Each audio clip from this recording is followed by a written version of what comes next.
Bonjour, en espérant que vous allez tous bien, je veux remercier ceux et celles qui prient ou ont prié pour mon beau-père la semaine passée, donc quelques difficultés.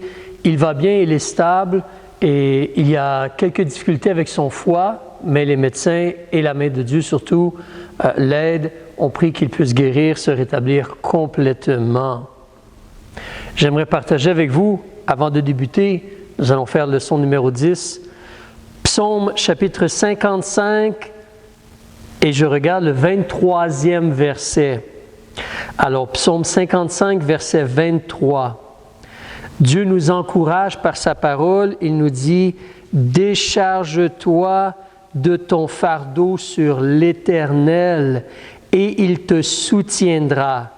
Il ne permettra jamais que le juste soit ébranlé. » Par Jésus, nous sommes justifiés. Par Jésus, nous assurons de marcher dans la justice. En Jésus, nous espérons. On se décharge sur Jésus de notre ou nos fardeaux et le Seigneur agit. Il ne permettra pas que nous soyons ébranlés. Gloire au Seigneur Dieu, donc, on veut le célébrer. On va prier, Père, merci qu'on peut avoir le temps maintenant et regarder tes paroles. S'il te plaît, utilise ceci pour aider, pour édifier, pour vraiment nourrir les frères et les sœurs et les aider dans leur vie, dans leur cœur, concernant tout ce qui se passe, concernant le fait que tu es au contrôle et tu sais ce qui va venir. Enseigne-nous donc, aide-moi par ton esprit dans les pensées, dans mes paroles, afin de simplement montrer et enseigner tes paroles, tes vérités. Par ton esprit, agis pour nous instruire, s'il te plaît. Nous demandons ceci pour ta gloire et par le nom de Jésus-Christ. Amen. Amen. Alors, nous regardons ensemble, donc nous continuons concernant la prophétie. Nous sommes en train de regarder Israël dans les écrits prophétiques de Dieu. Et plus spécifiquement, nous avons vu comment la nation a désobéi à Dieu. Dieu a essayé plus d'une fois de les rejoindre, de les reprendre par des prophètes, de les ramener vers lui ou dans le bon chemin. Israël a désobéi et Dieu a dû agir et punir. Et Israël a perdu la prééminence à cause de leur désobéissance. Maintenant, c'est le temps des gentils. On a vu ensemble dans le livre de Daniel. Donc, Nebuchadnezzar a eu une vision, il a vu une statue avec 4 métaux d'une certaine valeur, en l'or, l'argent, le bronze et ensuite le fer mêlé à l'argile. Puis une pierre, donc le Seigneur Dieu qui vient, Jésus qui établit son royaume et qui règne pour 1000 ans. Mais on voit comme une statue d'une certaine beauté. Ensuite, on a vu en Daniel chapitre 7 comment Daniel, à son tour, a eu une vision, environ 50 ans plus tard. Et là, Dieu fait voir à Daniel, à travers des bêtes, 4 empires qui vont se succéder sur la terre. Et donc, les Babyloniens, les Mèdes et les Perses, les Grecs, et dans le temps, ensuite les Romains. Nous sommes dans le temps encore de l'Empire des Romains ou l'Empire de Rome. Et ensuite, le Seigneur Jésus-Christ va prendre en main son règne. Le Fils de l'homme, il vient, il prend en main son règne, comme on a vu en Daniel chapitre 7. Ça peut être intéressant comme réflexion, mais tu vois, l'homme, lui, Daniel chapitre 2, la vision de Nebuchadnezzar, c'est un peu comme l'homme, lui, voit les choses humaines comme d'une certaine grandeur et majestuosité en une statue. Mais quand Dieu voit les êtres humains, comme en Daniel chapitre 7, comment Dieu voit, c'est des bêtes qui se succèdent. L'être humain est comme comparé à une bête, à un animal. Les empires humains sont comme des bêtes ou des animaux. L'homme pense qu'il a du prestige, mais nous ne sommes que chair et os. Et nous avons besoin d'être nés de nouveau et de marcher par l'Esprit de Dieu. Nous sommes rendus à Daniel chapitre 8. Si tu veux prendre ta Bible, on va regarder ensemble là. Daniel chapitre 8, donc. Alors, c'est à la page 1078, une nouvelle vision. Alors, concernant cette vision-là, On va parler pour débuter de le temps de la vision. C'est là dans tes notes, point 1, écrit en chiffres romains, le temps de cette nouvelle vision. Dieu donne plus d'informations concernant les choses à venir. Alors, le temps de la vision. Verset 1, c'est la 3e année du règne du roi Belshazzar. Daniel a eu une vision, en plus de celle qu'il avait eue auparavant. Alors, en réalité, ça, c'est 2 ans après la première vision, si tu compares avec le chapitre 7 et le verset 1. Donc ici, la 3e année du règne du roi Belshazzar, historiquement, c'est autour de l'an 551 avant Jésus-Christ. Comme je viens de dire, c'est environ 2 ans après la première vision que Daniel a eue. Une autre note aussi, c'est écrit, en réalité, c'est 12 ans avant la chute de Babylone et donc le début de l'Empire des Mèdes et des Perses qui aura lieu en 539. Donc, cette vision-ci, elle est 12 ans avant cela ou 2 ans après la première vision. Maintenant, quel genre de vision est-ce que c'est? En réalité, c'est une vision qui te fait beaucoup réfléchir et qui te donne beaucoup d'informations concernant les choses à venir. Alors, verset 2, on va regarder maintenant l'endroit. Le 3e point sur ta feuille, c'est l'endroit où la vision a eu lieu. Verset 2, « J'eus une vision et il arriva, comme je regardais, que j'étais à Sus, la capitale, dans la province d'Élam. Et dans ma vision, je me trouvais près du fleuve Ulaï. » En ce temps-là, pendant le temps des Babyloniens, Sus n'était pas grand-chose. Mais nous savons que Sus, par la suite, est devenue la capitale de l'Empire des Perses. Tu peux voir cela, comme j'ai mis sur tes notes, Néhémie chapitre 1, verset 1, et Esther chapitre 1, verset 2. Sus va devenir ou est la capitale des Perses. Alors, c'est là que c'est là que Daniel voit cette vision-là. Donc, maintenant, on va parler un peu de qui va expliquer la vision à Daniel, avant qu'on regarde la vision. Qui va expliquer la vision à Daniel? Alors, si l'on regarde au chapitre 8, on va descendre pour l'instant au verset 15. « Pendant que moi, Daniel, je regardais la vision et que je cherchais à la comprendre. » C'est important pour toi et moi de réaliser, même si Daniel a une capacité et il est intelligent, il a besoin de l'aide de Dieu pour comprendre et agir. Comme toi et moi, nous avons les paroles de Dieu, nous avons l'Esprit de Dieu, nous avons besoin de demander son aide pour comprendre sa parole et l'appliquer dans notre vie. Daniel a besoin d'aide, même s'il est sage et intelligent. Donc Daniel, il cherchait à comprendre la vision, et voici, toujours au verset 15, « Voici, quelqu'un qui avait l'apparence d'un homme se tint devant moi, et j'entendis la voix d'un homme au milieu du fleuve Ulaï. Il cria et dit, « Gabriel, explique-lui la vision. » Alors, Gabriel est là. Ce Gabriel est mentionné ailleurs dans la Bible, c'est l'ange Gabriel. Il va revenir en Daniel chapitre 9 et il est mentionné en Luc chapitre 1, verset 19 et verset 26, entre autres, parce que Gabriel est utilisé pour parler à Zacharie, le père de Jean le Baptiste, pour lui parler que sa femme va avoir un enfant. Et Gabriel parle à Marie pour lui dire qu'elle va avoir un enfant. Il est appelé un ange dans l'Évangile de Luc. Gabriel, c'est un ange et il semble que c'est comme le messager de Dieu pour livrer des messages aux humains. Comme je mentionne dans les notes, si tu es intéressé à savoir, Gabriel, le nom Gabriel veut dire « homme de Dieu ».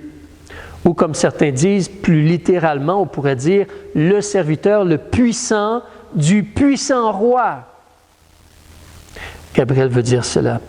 C'est intéressant aussi de remarquer ici comment un ange, Gabriel, donc, apparaît, ou des êtres apparaissent sous forme humaine devant un homme ici pour livrer un message. Et quand on regarde, en réalité, on veut noter que dans les écrits de Dieu, il y a 3 êtres spirituels, comme anges ou autre chose, qui sont nommés, on nous dit leur nom. Ici, il y a Gabriel. Aussi, il y a Michel ou Michaël, l'archange, il est mentionné en Daniel chapitre 10, verset 21, Jude, verset 9, et Apocalypse chapitre 12, verset 7. L'archange Michel. Un autre personnage est mentionné par son nom aussi, Lucifer, qui va devenir le diable. Le mot Lucifer veut dire porteur de lumière. Lucifer n'était pas la lumière, mais c'est comme s'il était un chérubin au-dessus du trône de Dieu, reflétant la gloire de Dieu. Alors, mais Lucifer a péché, puis il est Satan ou le diable maintenant. Mais en Ésaïe chapitre 14, verset 12, Lucifer est mentionné.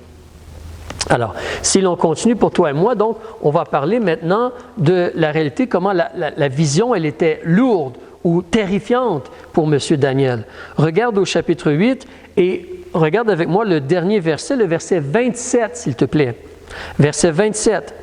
« Et moi, Daniel, je tombais en défaillance et fus malade pendant quelques jours. Puis je me levai et fis les affaires du roi. J'étais étonné de la vision, mais personne ne l'a compris. » Alors c'est lourd. Et en réalité, la même chose est arrivée lors de la première vision. Si tu recules au chapitre 7 et tu regardes avec moi au verset 15, « Mon esprit à moi, Daniel, fut troublé au-dedans de moi, et les visions de ma tête m'effrayèrent. » Et là, il a demandé donc une interprétation. On lui a donné, on l'a aidé. Verset 16, « Je m'approchais de l'un des assistants et je lui demandais la vérité sur toutes ces choses. Et il me parla et m'en donna l'interprétation. » D'accord. Si l'on retourne à la fin du chapitre 7, si tu tournes ta page, regarde aussi le verset 28, s'il te plaît. C'est ici la fin de cette parole. « Quant à moi, Daniel, mes pensées me troublèrent fort. Je changeais de couleur et je conservais ces paroles dans mon cœur. » Alors, c'était terrifiant et lourd. Continuons au chapitre 8. Tantôt, on parlait de Gabriel. Regarde au verset 17 avec moi. « Donc, il est venu, Gabriel, près du lieu où je me tenais, et à sa venue, Daniel a été épouvanté et est tombé sur sa face. Et il me dit, donc Gabriel est allé vers Daniel. Daniel est tombé sur sa face et Gabriel lui a dit, « Comprends, fils de l'homme, car la vision est pour le temps de la fin. » Entends ce qui vient d'être dit. C'est pourquoi nous devons lire dans le livre de Daniel. Dieu a utilisé Daniel pour nous révéler des choses concernant la nation juive, mais aussi la fin des temps.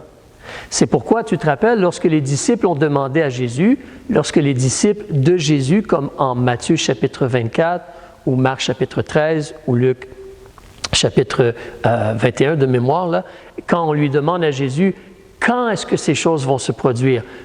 Comme quand le temple va être détruit ou quand ça va être la fin du monde. On te parle ici de la fin, le temps de la fin. Alors, le livre de Daniel se rapporte aussi à des choses à venir. Je continue au verset 18. « Et comme il me parlait, je m'assoupis la face contre terre, mais il me toucha et me fit tenir debout à la place où j'étais. » Le Seigneur veut nous fortifier et nous soutenir pour que nous recevions ses paroles et que nous le servions. Verset 19. « Et il dit, voici, je vais t'apprendre ce qui arrivera au dernier temps de la colère, car il y a un temps marqué pour la fin. » Tu veux te rappeler aussi, dans les évangiles encore, dans ces mêmes passages que je mentionnais, Matthieu chapitre 24, Marc chapitre 13 et Luc, comment Jésus parle qu'il va y avoir quelque chose et il dit la phrase donc de faire attention que celui qui porte attention, ça va être comme il est écrit dans le livre de Daniel, l'abomination de la désolation. C'est pour ça qu'on lit Daniel, parce que Jésus fait référence à ce que Daniel a mentionné. Donc, on te parle de la fin des temps. Maintenant, on va regarder la vision que Daniel voit. Il va voir deux animaux qui se rapportent à deux empires. Alors, l'empire babylonien est en train d'avoir lieu et il ne lui reste plus qu'une douzaine d'années. Comme je disais tantôt, on mentionnait qu'il y avait environ 12 ans avant la fin de l'Empire des Babyloniens et le début de l'Empire des Mèdes et des Perses. Donc, ce qu'il va voir surtout, c'est l'Empire des Mèdes et des Perses, plus d'informations, et l'Empire grec, plus d'informations.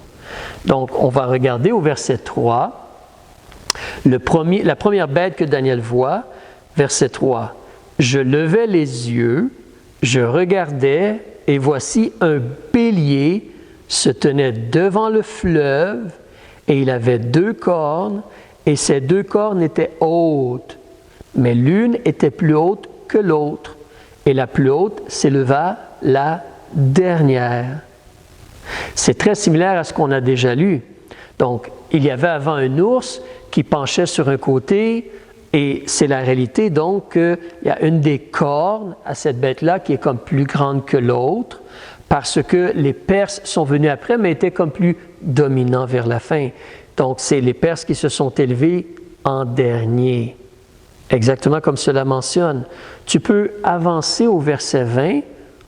L'ange Gabriel explique à Daniel, le bélier que tu as vu, qui avait 2 cornes, ce sont les rois des Mèdes et des Perses. C'est exactement cela. Alors, certains nous disent aussi que le bélier faisait partie de, je l'écris dans les notes, donc l'étendard de bataille, comme le genre de drapeau ou l'étendard de bataille pour les Perses, avait l'image d'un bélier. Et certains nous disent aussi qu'on a trouvé des pièces de monnaie perse qui avaient l'image de bélier sur elles. Alors, le bélier ici représente les Mèdes au début, puis les Perses, l'Empire des Mèdes et des Perses. Verset 4, revenons pour apprendre plus. Donc, le bélier, je vis le bélier qui frappait de ses cornes, comme si cet empire-là ou ces peuples-là veulent agresser, attaquer, conquérir. Ils veulent frapper de leurs cornes. Vers l'Occident, ça c'est un autre mot pour dire l'Ouest. Vers le Nord, on connaît cela. Vers le Midi, c'est une autre façon de dire le Sud. Et aucune bête ne pouvait subsister devant lui. Non, les Mèdes et les Perses conquérissaient partout où ils allaient, ou ils faisaient la conquête partout où ils allaient. Personne ne pouvait délivrer de sa puissance, mais il faisait tout ce qu'il voulait. Et il devint grand. Il est devenu très grand. L'Empire des Mèdes et des Perses, un très grand empire. Permets-moi de te montrer ici. On va juste regarder. Voilà, donc tu te rappelles. Alors ça, c'est une carte de l'Empire des Mèdes et des Perses. Puis tu peux voir justement que, alors, ils ont été vers l'ouest, conquérir Babylone. Ils ont été vers le nord, en la Turquie, puis l'Arménie, autour de cet endroit-là, près de la mer Caspienne. Puis ensuite vers le sud, Jérusalem et l'Égypte. Exactement comme on le mentionne dans la parole de Dieu. Et c'est un grand et vaste empire. Personne ne pouvait les arrêter. Les Babyloniens, ce fut seulement environ 70 ans, mais les Mèdes et les Perses, c'était plusieurs centaines d'années. Alors, si on reprend la Bible, chapitre 8, ensuite au verset 5, l'autre empire, l'autre animal. Verset 5, on nous dit « Comme je regardais attentivement, voici un bouc venait de l'Occident. » Alors là, ce bouc-là, il ne vient pas, donc il ne va pas vers l'ouest. Lui-même, il vient de l'ouest, parce qu'il vient de la Grèce. Regardons ici une autre carte. Donc ça, c'est les Mèdes et les Perses. Alors, Alexandre le Grand est parti de l'ouest pour conquérir vers l'est et vers le sud aussi. Mais donc, verset 5, « Comme je regardais attentivement, voici un bouc venait de l'Occident, parcourant toute la terre sans toucher le sol.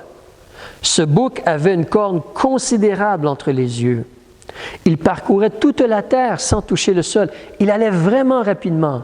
Si tu te rappelles, dans l'autre vision, Daniel voyait comme un léopard avec 4 ailes. Un léopard est très rapide. En plus, avec 4 ailes, le turbo, il est très rapide.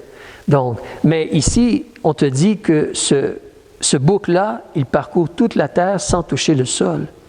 Et il a une corne considérable entre les yeux. Donc, en Daniel chapitre 7, on voit l'ours et de l'information, 3 côtes et tout cela sur un côté. Là, on donne d'autres informations. C'est comme un bélier, il va conquérir, il va agir, il va faire ce qu'il veut. ensuite, le bouc vient et lui va parcourir la terre. Qui est ce bouc-là? Regarde au verset 21, s'il te plaît. Le bouc velu, c'est le roi de Yavan ou Javan. C'est une autre façon de dire les Grecs. C'est le roi des Grecs. Pas les, mais le roi au singulier. C'est Alexandre le Grand. Et la grande corne entre ses yeux, c'est le premier roi, Alexandre le Grand, le premier qui a conquéri pour les Grecs. Une petite mention, c'est intéressant ici, hein? On peut voir clairement donc que Dieu, son langage prophétique, une corne représente un roi ou comme un royaume. Alors, parce que les deux cornes, c'est les rois des Mèdes et des Perses, verset 20. Verset 21, la grande corne, c'est le roi. Ça nous aide à bien comprendre la parole de Dieu. Alors, les symboles prophétiques sont expliqués par eux-mêmes dans la parole de Dieu lorsqu'on compare. Par l'aide de Dieu, on peut voir cela. Mais au verset 22, donc, revenant à cette corne-là, ou Alexandre, on te dit au verset 22, « Cette corne sera brisée, et cette corne s'étant brisée, les 4 cornes qui se sont élevées à sa place sont 4 rois qui s'élèveront de cette nation, mais ils n'auront pas sa force. » Retournons pour voir ce qui est dit. Verset 6, le bélier. Alors, donc, le bouc, excuse-moi, il est venu jusqu'au bélier. Alexandre a été contre les Mèdes et les Perses, le bélier qui avait 2 cornes, les Mèdes et les Perses, qui avait été vu devant le fleuve. Le bouc, donc, il a couru contre lui dans la fureur de sa force, et je le vis atteindre le bélier, le roi des Perses, là, et s'irritant contre lui. Il le heurta et brisa ses 2 cornes, autant les Perses que les Mèdes, et le bélier n'avait pas la force de lui résister. Il le jeta à terre et le foula aux pieds, et il n'y eut personne qui délivra le bélier de sa puissance.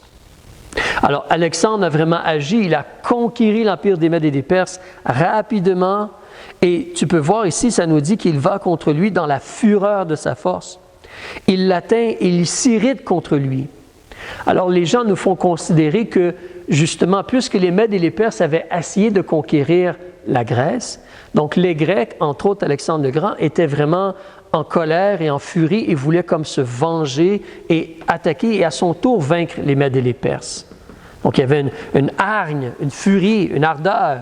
Et il a agi donc, puis il a vaincu. Et personne n'a pu l'empêcher, personne ne pouvait résister à Alexandre le Grand. Il faisait conquête après conquête et Dieu l'avait dit.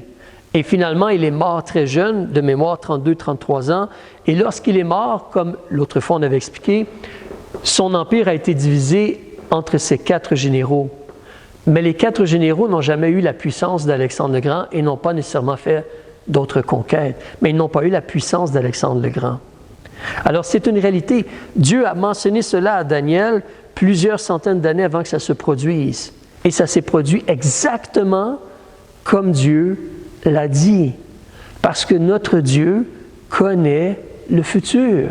Parce que notre Dieu, il est sur son trône. Et si notre Dieu permet quelque chose, cela va se produire. Et Dieu sait ce qui va se produire. Et Dieu a un très bon plan. Dieu veut que les gens se tournent vers lui. Et Dieu doit punir le péché. Alors pour nous, on va continuer. Mais ça, c'est les choses concernant les 2 visions ici qui sont mentionnées.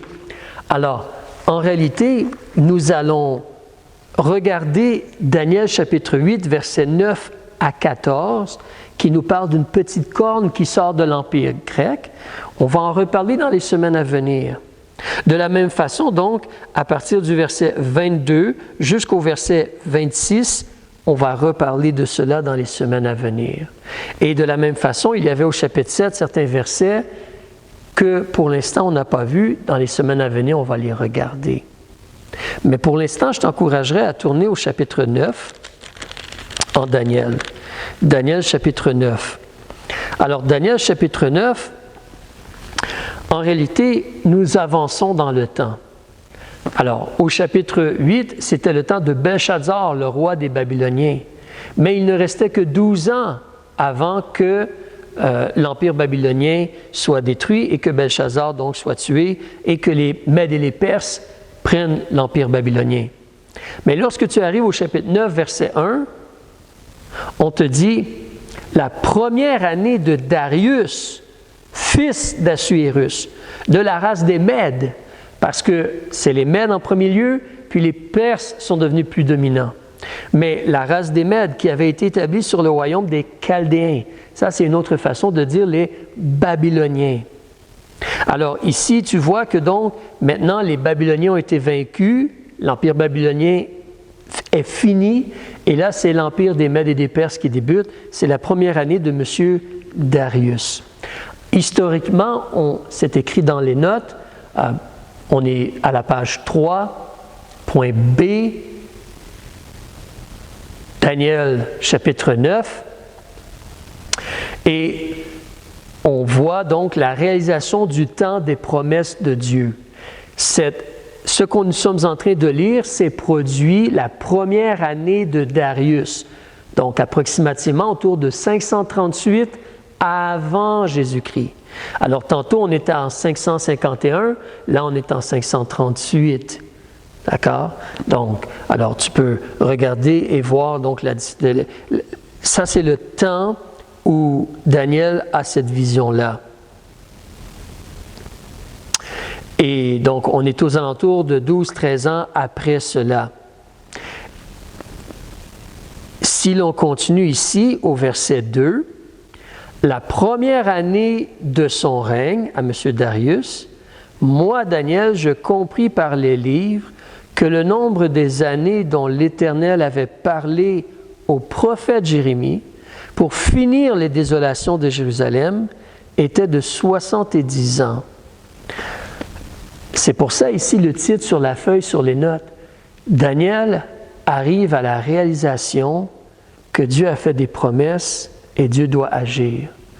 Alors, Daniel, pour l'instant, a eu des révélations concernant, il va y avoir ces empires-là. Les Babyloniens, les Mèdes et les Perses, et ensuite ça va être les Grecs. Daniel a vécu pendant le temps des Babyloniens. Il était là avec Nebuchadnezzar, le premier roi, tous les autres rois, et il est là avec les premiers rois des Mèdes et des Perses. Il aurait vécu, il semble, plus de 90 ans, et il a servi Dieu. Mais évidemment, il n'a pas vécu plus de 200 ans, il ne s'est pas rendu jusqu'aux Grecs.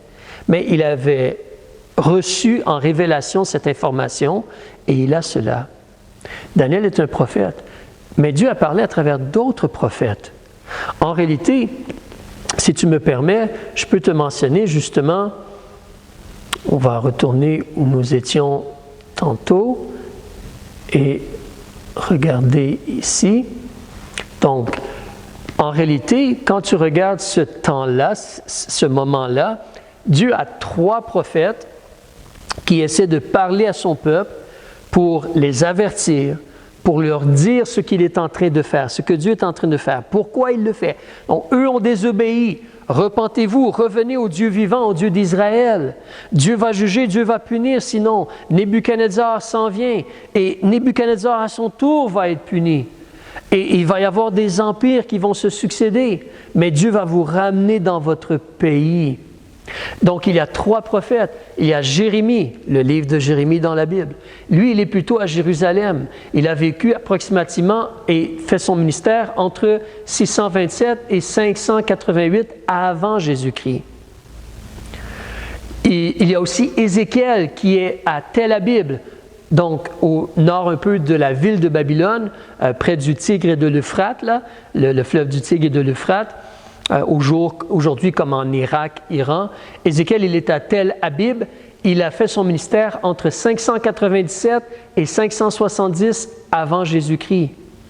Ézéchiel parlait aux Juifs qui étaient déportés. Jérémie parlait aux Juifs qui étaient à Jérusalem. Daniel, lui, il est auprès de la cour du roi à Babylone. Et lui, il a eu des visions où il a servi Dieu de 602 jusqu'à approximativement 536 avant Jésus-Christ. Donc, il a vu quelques-unes des premières années des Mèdes et des Perses. On n'est pas sûr exactement quand il est décédé, mais il a eu tout ce ministère-là. Il est certainement encore en vie en 538. Il a cette vision-là. Il parle de Darius, le roi. Donc, il a eu son ministère pendant ce temps-là. Et Dieu donne de l'information à la nation d'Israël. Et donc, Daniel trouve ou reçoit ou a entre ses mains les écrits de Jérémie. Lui, il n'est plus à Jérusalem, mais gloire à Dieu, l'information circule et la parole de Dieu se retrouve jusqu'à Daniel. Daniel prend le livre de Jérémie, le regarde, le lit et voit que Dieu a fait une promesse. Il voit cela. C'est pour ça ici, Daniel, il a compris par les livres de Dieu, comme le livre de Jérémie. Il a compris que le nombre des années pour la désolation de Jérusalem, c'est 70 ans. On va reparler de cela dans quelques instants, mais allons voir donc dans Jérémie maintenant ce que Daniel a lu. Donc, il ne faut pas oublier de revenir en Daniel, mais Jérémie, chapitre 25. Alors, sur tes notes, je crois que j'avais écrit seulement chapitre 29, mais il est bon aussi de regarder le chapitre 25. Si tu as un crayon, ajoute sur tes notes, c'est la page 3 et Daniel chapitre 9, donc point B, le sous-point c'est 1 en chiffre romain ou I. Donc, alors, Daniel réalise la vérité sur les 70 ans, voir aussi Jérémie chapitre 29. Mais regardons chapitre 25 avant. Page 943 dans ta Bible. Page 943. Jérémie chapitre 25. Et on va débuter donc au verset 11. Et tout ce pays, Israël, sera une ruine, un désert, et ces nations seront asservies au roi de Babylone pendant 70 ans. Et il arrivera, quand les 70 ans seront accomplis, que je punirai le roi de Babylone, ce que Dieu a fait à travers les Mèdes et les Perses. Et cette nation, les Babyloniens, dit l'Éternel, à cause de leur iniquité, je punirai le pays des Chaldéens. C'est un autre mot pour dire les Babyloniens, comme on l'a vu tantôt. Je les réduirai en des désolations éternelles. Et c'est vrai, encore aujourd'hui, va voir, Babylone, ce ne sont que des ruines. Il n'y a plus la ville de Babylone. Il n'y a plus les vestiges de l'empire des Babyloniens, ce sont des ruines. C'est un désert. C'est des désolations éternelles. Verset 13. Et j'exécuterai sur ce pays toutes ces paroles que j'ai prononcées contre lui. Tout ce qui est écrit dans ce livre, ce que Jérémie a prophétisé contre toutes ces nations. Dieu a parlé contre Israël, mais Dieu, à travers Jérémie, a parlé contre Israël. Mais Dieu, à travers Jérémie, a aussi parlé contre d'autres nations, incluant les Babyloniens. Jérémie, chapitre 50 et 51, c'est des jugements contre Babylone. Donc, Dieu va agir. Si tu avances au chapitre 29 maintenant, mais 70 ans. Jérémie, chapitre 29, à la page 949. Regarde au verset 10 avec moi, s'il te plaît. Car ainsi a dit l'Éternel, dès que 70 ans seront accomplis pour Babylone, je vous visiterai, Israël, ceux qui ont été déportés à Babylone. Et j'accomplirai ma bonne parole à votre égard pour vous faire retourner en ce lieu. Car je sais les pensées que je forme pour vous, dit l'Éternel, pensées de paix et non d'adversité, pour vous donner un avenir espéré. Tu te rappelles, nous avions vu, même dans les livres de Moïse, Dieu parle qu'Israël va être déporté, mais quand ils vont se convertir, Dieu va les ramener dans leur pays. Et cela est à venir. Israël ne s'est pas complètement converti et Dieu les ramène dans leur pays et ils vont servir Dieu. Alors, verset 11, « Je sais les pensées que je forme pour vous, dit l'Éternel, pensées de paix et non d'adversité pour vous donner un avenir espéré. » Alors vous m'invoquerez et vous partirez. Vous me prierez et je vous exaucerai. Vous me chercherez et vous me trouverez, car vous m'aurez recherché de tout votre cœur. Je me ferai trouver de vous, dit l'Éternel, et je ramènerai vos captifs, et je vous rassemblerai de toutes les nations et de tous les lieux où je vous ai chassés, dit l'Éternel. Et je vous ferai revenir au lieu d'où je vous ai transportés. Alors, on peut revenir en Daniel, au chapitre 9, s'il te plaît. Mais là, tu peux voir, donc, Daniel, il a lu les livres de Jérémie et il a vu 70 ans. Je veux t'encourager. C'est pour cela, tu vois, Dieu nous a laissé un livre. Tu veux connaître Dieu. Tu veux connaître la volonté de Dieu. Tu veux connaître l'amour de Dieu. Tu veux connaître la grâce de Dieu. Tu veux connaître la sagesse de Dieu. Tu dois lire, étudier, sonder ce livre et demander à Dieu de t'aider à comprendre et demander à Dieu de t'aider à l'appliquer dans ta vie. Daniel a fait cela. Il a étudié les livres et en étudiant les livres, 70 ans.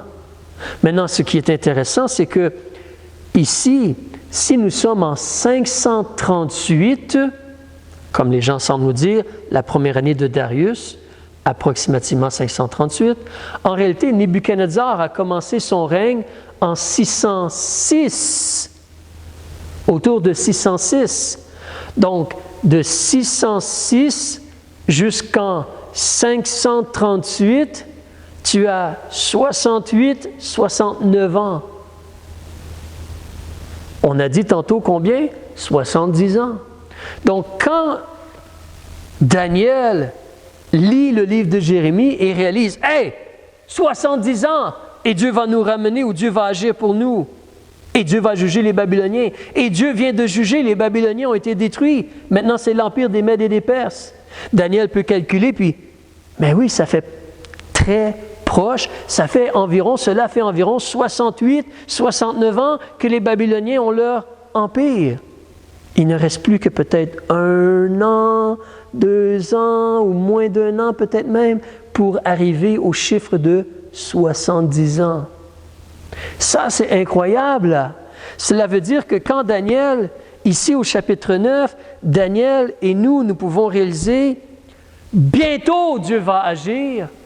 Et à travers, historiquement, nous savons, le roi des Perses, Cyrus, va donner l'ordre que les Juifs retournent en Israël et reconstruisent le temple, étant aidés financièrement par le roi pour reconstruire le temple. Wow! C'est en train de s'accomplir sous les yeux de Daniel, et nous on le lit, ou c'est en train de se préparer. Daniel réalise 70 ans, mais il ne reste plus beaucoup de temps. Et qu'est-ce que Daniel fait donc? Regarde au verset 3. Il tourne sa face vers le Seigneur Dieu et il prie. Il fait des requêtes, des supplications, il jeûne, il prend le sac et la cendre et il plaide avec Dieu. Il prie à Dieu pour la miséricorde de Dieu. Je t'encourage à lire le reste du chapitre 9. Dieu voulant, la semaine prochaine, on va en parler. On va en parler la semaine prochaine. Alors, je vais arrêter ici présentement, mais je veux vraiment t'encourager donc dans la réalité des choses qui sont devant nous. C'est important pour toi et moi de se rappeler, le problème à la base, Israël a décidé de ne pas obéir à Dieu et de ne pas vivre selon les enseignements de Dieu. Dieu essaie de les avertir, mais Dieu doit juger. Et Dieu les sort de leur pays, ils sont déportés, et donc il n'y a plus de roi sur le trône de David. Et il n'y en a toujours pas. Jésus, c'est le roi des rois, c'est le fils de David qui doit régner. Il va revenir régner. Mais pour l'instant, c'est le temps des gentils. Ce sont des empires qui se sont succédés. C'est terminé pour les Babyloniens. C'est terminé pour les Mèdes et les Perses. C'est terminé pour les Grecs. Mais nous allons continuer à étudier et voir, l'Empire romain n'est pas terminé. Elle est toujours techniquement là, jusqu'à ce que le Christ prenne en main son royaume. C'est pour ça, toi et moi, un peu comme Israël, qu'est-ce que Dieu nous demande? Reçois les paroles de Dieu. Étudie et lis les paroles de Dieu. Reçois-les, applique-les dans ta vie. Vis selon les paroles de Dieu. Dieu veut te bénir et t'utiliser. Dieu veut qu'on le fasse connaître. Dieu veut que tous les êtres humains fassent la paix avec lui, qu'ils soient délivrés du jugement, délivrés de la colère de Dieu, délivrés du feu éternel. Si tu as déjà reçu Jésus comme ton sauveur, alléluia!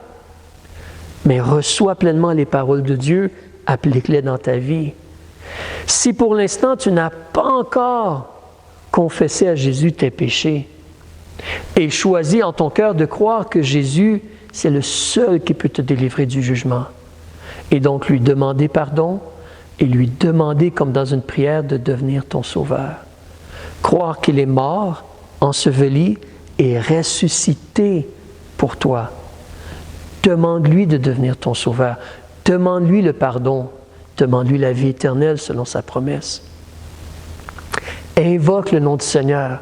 Les Écritures nous disent, quiconque invoquera le nom du Seigneur sera sauvé. Repens-toi, détourne-toi du péché, confesse tes péchés à Jésus et crois le message de l'Évangile. Reçois Jésus comme ton sauveur, si tu n'as pas encore fait cela. Mais si tu as fait cela, reçois les paroles de Dieu et vis selon les vérités de Dieu. Que le Seigneur vous bénisse. À la prochaine.